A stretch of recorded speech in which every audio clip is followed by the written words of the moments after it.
आजादी के रणबांकुरों की क्रांति कथा के जाने पहचाने और अनजाने पन्ने, सभी अमर बलिदानियों की प्रेरक कथाएं।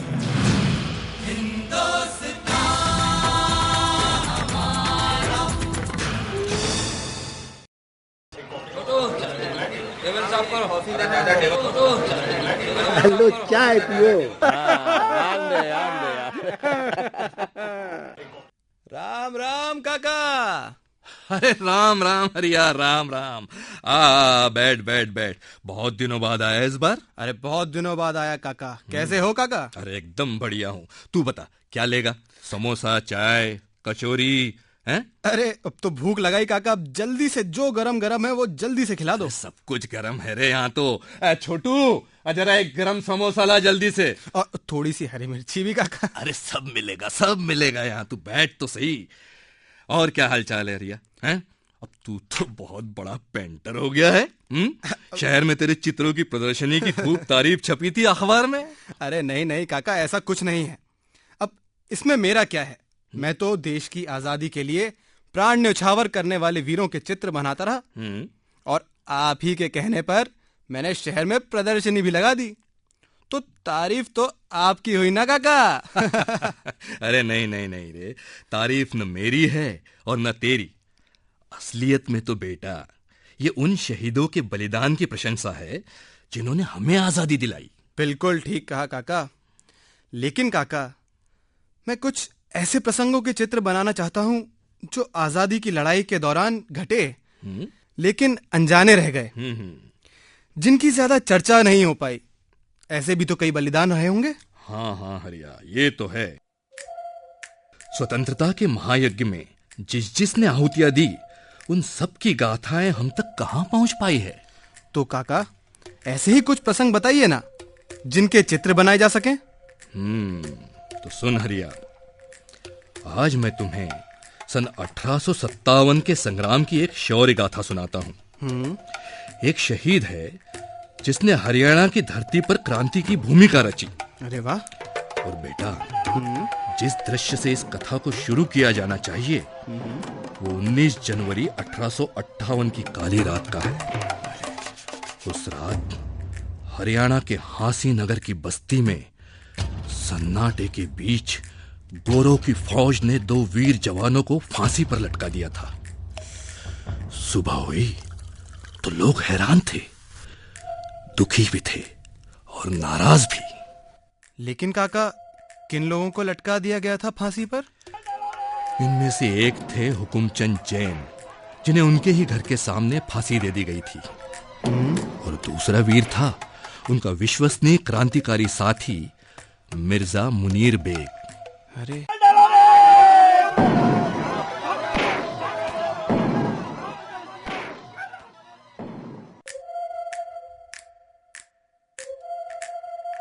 हांसी की सड़क विशाल थी, हो गई लहू से लाल थी। ये नर पिशाच का काम था, बर्बरता का परिणाम था। हुकुमचंद रणवीर था, संग मिर्जा बेग मुनीर था। दोनों स्वदेश के भक्त थे, जन सेवा के अनुरक्त थे।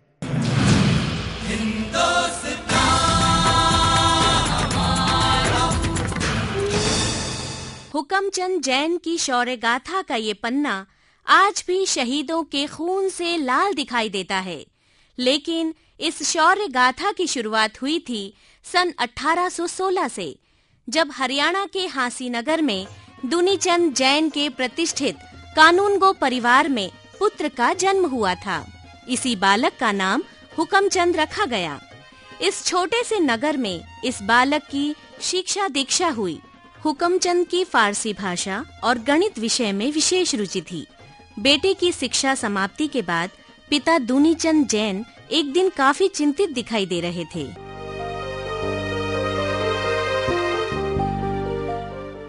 पढ़े फारसी, बेचे तेल, देखो ये किस्मत के खेल।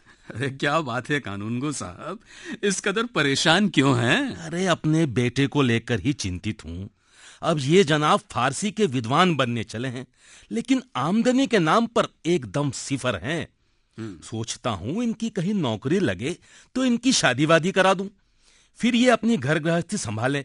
लेकिन इन जनाब को इन सब बातों की फिक्र कहां। अरे लेकिन कानूनगो साहब, आपका बेटा तो फारसी का जानकार बन गया है। पूरे शहर में कोई आपके बेटे की बराबरी नहीं कर सकता। तभी तो कह रहा हूं जनाब, पढ़े फारसी बेचे तेल। और ये जनाब तो तेल भी नहीं बेचते। अरे आप देखिएगा जनाब, एक दिन हुक्म चंद आपका नाम रोशन कर देंगे। कहते हैं ना, पढ़ा लिखा कभी बेकार नहीं जाता। चलो भाई, आपके मुंह में घी शक्कर। देखते हैं वो दिन कब आएगा। आएगा आएगा।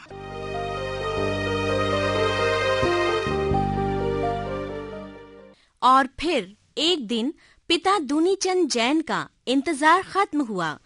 दिल्ली के आखिरी मुगल बादशाह बहादुर शाह जफर की सेवा में हुकुमचंद जैन को नौकरी मिल गई और इस तरह हांसी नगर का ये युवक मुगल दरबार में मुलाजिम बन गया।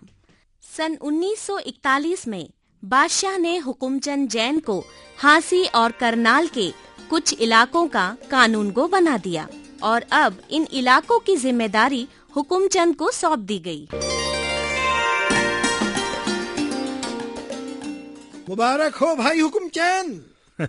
शुक्रिया शुक्रिया। अरे बादशाह ने तुम्हें तुम्हारे ही शहर का कानूनगो बना दिया है। अब तो तुम्हारे घर वालों की खुशी का ठिकाना न रहेगा। आखिर तुम्हारे वालिद भी तो कानूनगो ही रहे हैं। सच कह रहे हो दोस्त। आज जब पिताजी मुझे अपनी बराबरी में खड़ा देखेंगे ना, तो उनकी खुशी देखते ही बनेगी। मैं उनकी आंखों में वो चमक देखने के लिए बेकरार हूँ। क्या बात है, तुम तो बादशाह बहादुर शाह जफर की तरह शायर बनते जा रहे हो। मेरी इतनी मजाल कहाँ, लेकिन आज बादशाह ने जो भरोसा मुझ में जताया है, उसे जीवन भर निभाने का प्रयास करूंगा। ये भरोसा मेरे लिए सबसे बड़ी संपत्ति है। सो तो है।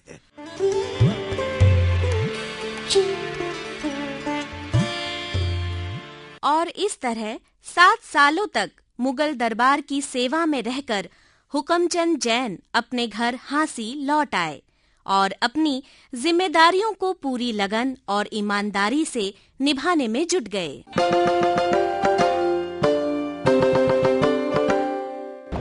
इस बीच अंग्रेजों के कदम दिल्ली की तरफ बढ़ रहे थे। अंग्रेजों ने हरियाणा को पूरी तरह अपने नियंत्रण में ले लिया था। हालांकि अंग्रेजों ने हुकुमचंद को इस इलाके का कानूनगो बनाए रखा, लेकिन स्वाभिमानी हुकुमचंद को ये गुलामी कतई मंजूर न थी। ये गुलामी मुझे बर्दाश्त नहीं। किसी भी कीमत पर मैं गोरों की नौकरी नहीं कर सकता। ये लोग मेरे देश को गुलाम बनाने पर आमादा हैं, तो मुझे भी इनके खिलाफ आवाज उठानी चाहिए। मुझे कुछ करना होगा मुझे। हरियाणा के युवकों को जोड़कर विद्रोह किया जा सकता है, बशर्ते कि बादशाह बहादुर शाह जफर इसकी अनुमति दें।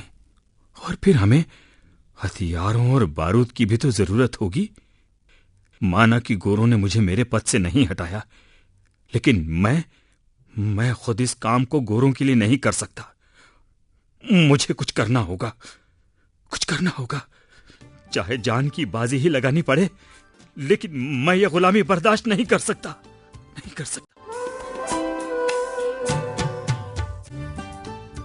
सन 57 की क्रांति की शुरुआत हो चुकी थी। ईस्ट इंडिया कंपनी का शासन उखड़ गया और भारत को ब्रिटिश राज्य के अंतर्गत ले लिया गया। आजादी के दीवानों ने क्रांति की भूमिका रचती थी। हम हैं इसके मालिक, हिंदुस्तान हमारा, पाक वतन है कौम का, जन्नत से भी न्यारा। इस बीच मेरठ, दिल्ली और कालपी के साथ साथ हरियाणा में हांसी नगर के लाला हुकुमचंद भी इस समर में उतर गए। बादशाह बहादुर शाह जफर से उनके संपर्क पहले ही से बने हुए थे। हुकुमचंद ने दिल्ली आकर बादशाह से भेंट की और उन्हें अपनी योजना के बारे में बतलाया। इतना ही नहीं, वे क्रांतिकारी मंडल की उस बैठक में भी शामिल हुए जिसमें महारानी लक्ष्मीबाई के दूत तात्या टोपे और दूसरे राष्ट्रभक्त भी मौजूद थे।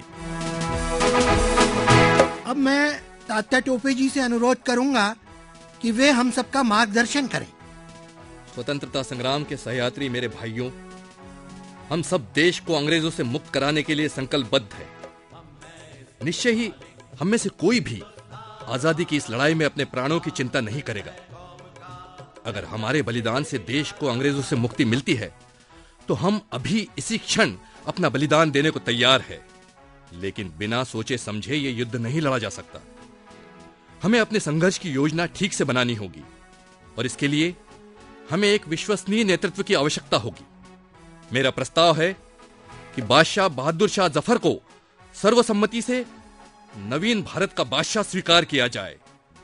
उन्हीं के नेतृत्व में हम सब इस संग्राम को आजादी की लड़ाई बना देंगे और निश्चय ही जीत हमारी होगी। हमें स्वीकार है, हमें स्वीकार है। तो फिर ठीक है, हम सब ये प्रस्ताव बादशाह तक पहुंचाएंगे।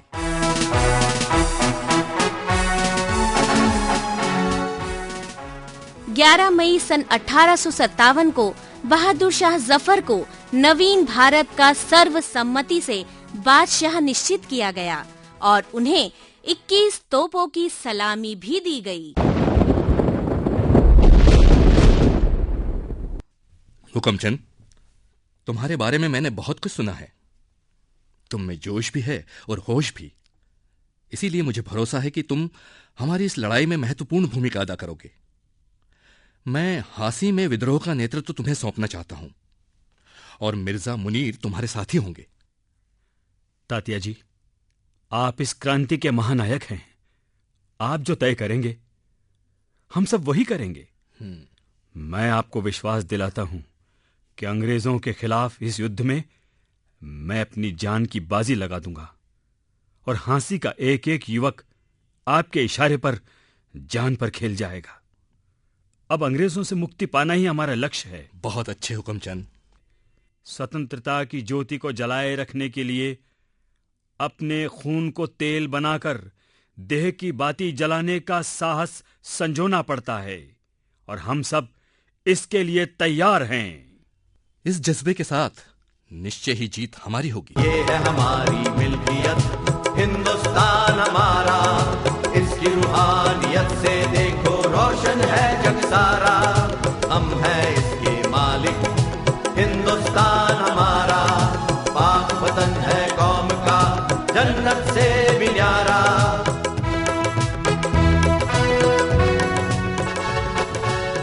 हांसी पहुंचकर लाला हुकुमचंद जैन ने देशभक्त युवकों को तेजी से संगठित करना शुरू कर दिया। तरुणाई को उसके कर्तव्य का बोध कराने के लिए हुकुमचंद जैन ने अपनी निगाह उस अंग्रेज फौज पर डाली जो हरियाणा से होती हुई दिल्ली की तरफ बढ़ रही थी। उनके आह्वान पर हरियाणा के देशभक्त जवान अंग्रेजी सेना पर बिना सोचे समझे टूट पड़े। भारत माता की जय!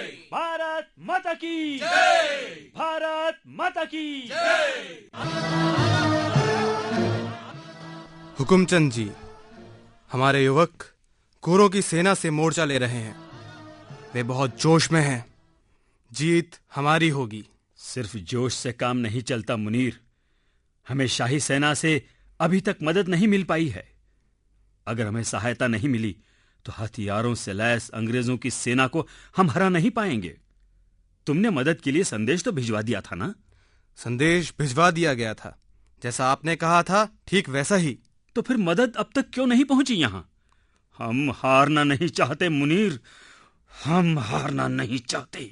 लेकिन हुकुमचंद शाही मदद का इंतजार करते रहे और बीच के स्वार्थी लोगों ने उन तक मदद नहीं पहुंचने दी।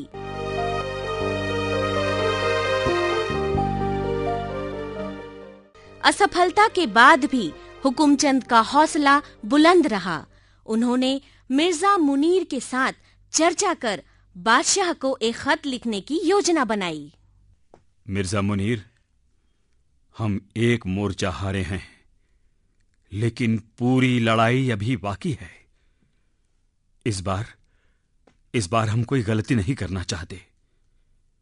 सुनो, क्यों न एक खत बादशाह को लिखा जाए और सीधे उनसे ही आजादी की लड़ाई को जारी रखने के लिए शस्त्रों और सैनिकों की सहायता मांगी जाए। ठीक है, लेकिन इस बार खत आप लिखेंगे, और वो भी फारसी में, जिससे बादशाह सीधे हमारी बात को पढ़े। ठीक है, लेकिन यह काम बहुत होशियारी से करना होगा। हम उनसे हथियार और सैनिकों की सहायता मांग रहे हैं। यह बात किसी और तक कानो कान न पहुंचे, वरना सब किए कराए पर पानी फिर जाएगा।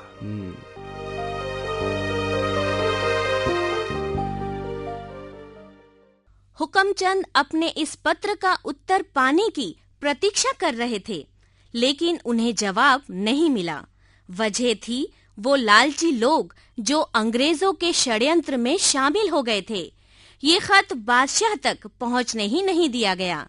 इस बीच बादशाह बहादुर शाह जफर ने देश के रियासतों के राजाओं को एक खत लिखा। ये मेरी दिली तमन्ना है कि अंग्रेजों की गुलामी की जंजीर को टुकड़े टुकड़े होते देखूं, चाहे इसके लिए कोई भी तरकीब लगानी पड़े। लेकिन फिरंगियों से आजादी तभी मिल सकती है जब एकजुट होकर आजादी की इस जंग को लड़ा जाए। हम सब तभी फतह हासिल कर सकते हैं जब जंग के मैदान में कोई ऐसा जांबाज हमारी नुमाइंदगी करे जो मुल्क की ताकतों को एक साथ जोड़ सके। मैं भरोसा दिलाता हूं कि अगर आप इस जंग में आजादी के लिए अपनी तलवारों को लेकर आगे आने को तैयार हों, तो मैं खुशी खुशी अपने सारे हकूक किसी भी राजमंडल को सौंप दूंगा, और ऐसा करने में मुझे दिली खुशी मिलेगी। लेकिन बादशाह की इस अपील का अधिकांश राजाओं पर कोई खास प्रभाव नहीं पड़ा। वे निकम्मे और कायर हो चुके थे और किसी भी तरह का खतरा उठाने के लिए तैयार नहीं थे। अंग्रेजों के खिलाफ जो जन आंदोलन छिड़ गया था, उसने 31 मई सन 1857 को बिना पूरी तैयारी के देश भर में विद्रोह का रूप ले लिया। इससे अंग्रेज सतर्क हो गए और आजादी का लक्ष्य स्वतंत्रता संग्राम सेनानियों के हाथों से छिटक गया। 20 सितंबर सन 1857 को युद्ध की बाजी अंग्रेजों के हाथ लगी, लेकिन ये सूचना हांसी तक नहीं पहुंची और हुकुमचंद जैन हथियारों की प्रतीक्षा करते हुए अंग्रेजों से लड़ते रहे। उधर बहादुर शाह जफर को बंदी बना लिया गया और साम्राज्यवादी सत्ता ने मुगल वंश के इस आखिरी चिराग को बुझाने का षड्यंत्र पूरा किया।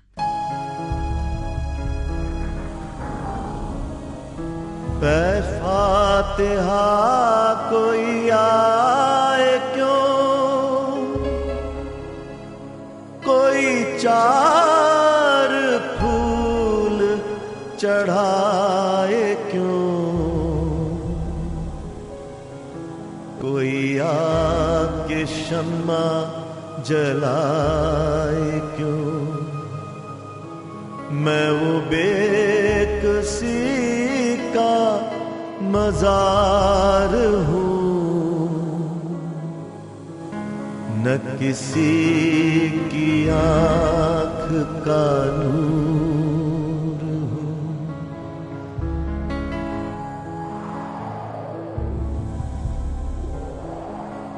दिल्ली पर पूरी तरह अधिकार जमा लेने के बाद अंग्रेज अफसरों ने बहादुर शाह जफर की निजी फाइलों को टटोला। कमिश्नर सैंडर्स ने इस चिट्ठी को पढ़कर हुकुमचंद जैन के खिलाफ कार्रवाई का मन बना लिया।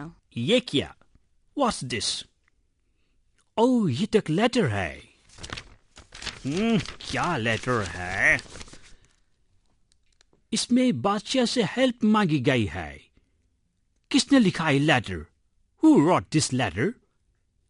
Oh, ये हुकुमचंद जैन का लेटर है। अंग्रेजों ने उसे कानून को बनाया और उसने जिस थाली में खाया उसी में छेद किया। Oh, bitter, bitter, very bitter. ये लेटर हिसार के कमिश्नर कॉटलैंड को भेजता हूं। उनसे सिफारिश करूंगा कि इस हुकुमचंद जैन को कड़ी से कड़ी सजा दी जाए, इस पर कार्रवाई की जाए। ओके। पत्र मिलते ही हिसार से अंग्रेजी सेना का एक दस्ता हांसी जा पहुंचा। आज हम लोगों को अंग्रेजों के दो दुश्मनों के खिलाफ छापे मारने हैं। याद रखो, लाला हुकुमचंद और मिर्जा मुनीर बेग के घरों में घुसकर तबाही मचा दो। किसी भी कीमत पर उन्हें गिरफ्तार कर लिया जाए। उनके साथ कोई और हो तो उसे भी अरेस्ट कर लो। ध्यान रहे कोई गलती ना हो। काम पूरी सावधानी से होना चाहिए। अंग्रेजी सेना ने लाला हुकुमचंद और मिर्जा मुनीर बेग के घरों पर छापे मारे।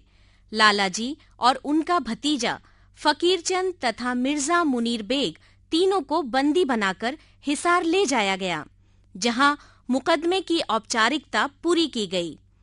18 जनवरी सन 1858 को हिसार के मजिस्ट्रेट जॉन आकिंसन ने अपना फैसला सुनाया।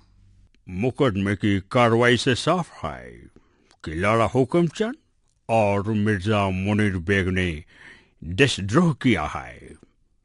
इन दोनों को फांसी की सजा सुनाई जाती है। To be hanged till death. Bharat माता की जय! भारत माता की जय! भारत माता की जय! हिंदू मुसलमान सिख हमारा भाई भाई प्यारा, ये है आजादी का झंडा, इसे सलाम हमारा। हम हैं इसके मालिक, हिंदुस्तान हमारा, पाक वतन है कौम का, जन्नत से भी यारा, जन्नत से भी यारा, जन्नत से भी यारा, जन्नत से भी यारा। और फिर 19 जनवरी 1858 की वो काली रात आई जब लाला हुकुमचंद और मिर्जा मुनीर बेग को लाला जी के मकान के सामने ही फांसी पर लटका दिया गया। इतना ही नहीं, हुकुमचंद जैन का दाह संस्कार करने तक की अनुमति नहीं दी गई। उनके शव को दफनाया गया, जबकि मिर्जा मुनीर बेग के शव को जलाकर अंग्रेजी शासन ने अभद्रता का प्रदर्शन किया। लाला हुकुमचंद केवल 40 साल की उम्र में शहीद हो गए। फांसी की सड़क विशाल थी, हो गई लहू से लाल थी। यह नर पिशाच का काम था, बर्बरता का परिणाम था। हुकुमचंद रणवीर था, संग मिर्जा बेग मुनीर था। दोनों स्वदेश के भक्त थे, जन सेवा के अनुरक्त थे। ओलू में पिसवाए गए, टिकटी पर लटकाए गए। हिंदू को दफनाया गया, मुस्लिम का शव झुलसाया गया। कितने जन पकड़े घेर कर, फिर बड़ पीपल के पेड़ पर कीलों से टांगे गरीब थे। ईसा के नए सलीब थे, ईसा के नए सलीब थे। निर्देशन वीरबाला श्रोत्रिय, परिकल्पना श्रीराम तिवारी, समन्वय संजय यादव, निर्माण और प्रस्तुति स्वराज संस्थान संचालनालय, मध्य प्रदेश शासन संस्कृति विभाग। मान का भान स्वाभिमान का, देशभक्त रक्त तत्व भक्त प्राणदान का। अधीर मन अधीर तक लब्ध वेग बाण का, भय विहीन लक्ष्यहीन प्रवास है प्रयाण का। सुराज्य हो स्वराज्य हो, ध्यास है ये प्राण का, ध्यास है ये प्राण का, ध्यास है ये प्राण का। दिल मिलाया दम्भ जो विरोध जन्म ले रहा, कुचल दिया था स्वाभिमान जिंदा फिर से हो रहा। जननायक स्वाधीनता संघर्ष की महागाथा।